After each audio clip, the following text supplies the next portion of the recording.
যে খবরে নজর রাখবো, ধর্মতলা থেকে ধর্ণা তুলতে জুনিয়র ডাক্তারদের ইমেল লালবাজারের। পুজোর সময় অবস্থান তুলে নিতে অনুরোধ। কথা বলবো আমাদের প্রতিনিধি সন্দীপ সরকারের সঙ্গে। সন্দীপ, লালবাজারের তরফে ইমেলে কি জানানো হয়েছে? লালবাজারের তরফে যে ইমেল পাঠানো হয়েছে জুনিয়র চিকিৎসকদের, সেই ইমেলে তারা বলেছেন যে পুজোর সময় ধর্মতলায় একটা ব্যস্ত জায়গায় অবস্থান করতে না করার জন্য অনুরোধ জানানো হয়েছে চিকিৎসকদের, এবং তাদের এই অবস্থান প্রত্যাহার করে নিতে অনুরোধ করা হয়েছে। তার পাশাপাশি অনশনের রাস্তায় না হাঁটতে অনুরোধ করা হয়েছে পুলিশের তরফে, সেরকমটাই আমরা জানতে পারছি জুনিয়র ডাক্তারদের সূত্রে। যেটা আমরা জানি যে গতকাল যখন এই মঞ্চ তৈরি করার কাজ শুরু হচ্ছিল, সেই সময় ডেকোরেটরদের বাধা দেওয়ার অভিযোগ ওঠে পুলিশের বিরুদ্ধে। তারপর জুনিয়র চিকিৎসকেরা নিজেরাই হাত লাগিয়ে মঞ্চ প্রস্তুত করেন, বাঁশ বাঁধেন, উপরে ত্রিপল টাঙান।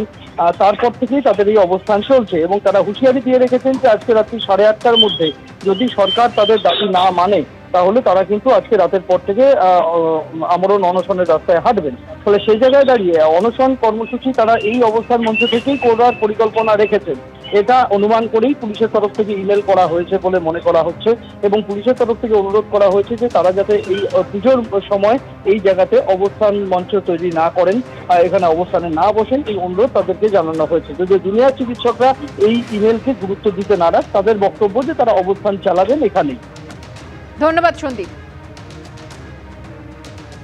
90 বছরে মুদিয়ালি ক্লাবের পুজো। দক্ষিণ কলকাতার অন্যতম নামী এই ক্লাবের এবারের থিম ত্রিমাত্রিক। শুক্রবার মুদিয়ালি ক্লাবের পুজোর উদ্বোধন করলেন মুখ্যমন্ত্রী মমতা বন্দ্যোপাধ্যায়। ডাক টিকিটও প্রকাশ করলেন তিনি। ব্রহ্মা বিষ্ণু মহেশ্বর একত্রে তাঁরা পরিচিত ত্রিদেব নামে। সৃষ্টির রচনা, পালন ও সংহারের দায়িত্ব এই তিন দেবতার উপরই। সেই ভাবনাকে সামনে রেখেই এবার মুদিয়ালি ক্লাবের পুজোর থিম ত্রিমাত্রিক।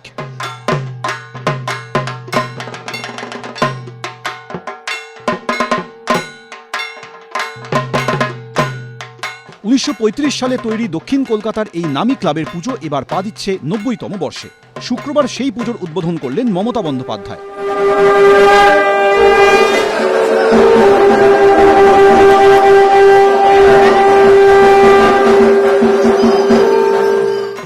তার হাত দিয়েই প্রকাশ করা হলো ডাক টিকিট। প্রায় 6 মাস ধরে তৈরি হয়েছে মণ্ডপটি। 70 জন শিল্পী দায়িত্বে ছিলেন মণ্ডপ সজ্জার। প্রত্যেক বছরের মতো এই বছরও সাবেকি সাজে সাজিয়ে তোলা হয়েছে দেবীকে। মূর্তি আনা হয়েছে চন্দননগর থেকে।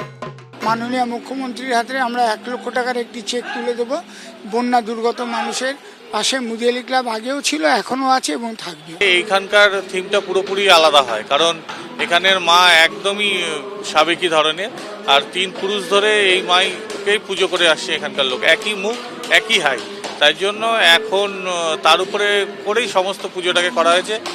মুখ্যমন্ত্রীর বন্যাত্রাণ তহবিলে 1 লক্ষ টাকা দান করা হয় ক্লাবের পুজোর তহবিল থেকে। সুকান্ত মুখোপাধ্যায়, এবিপি আনন্দ, কলকাতা।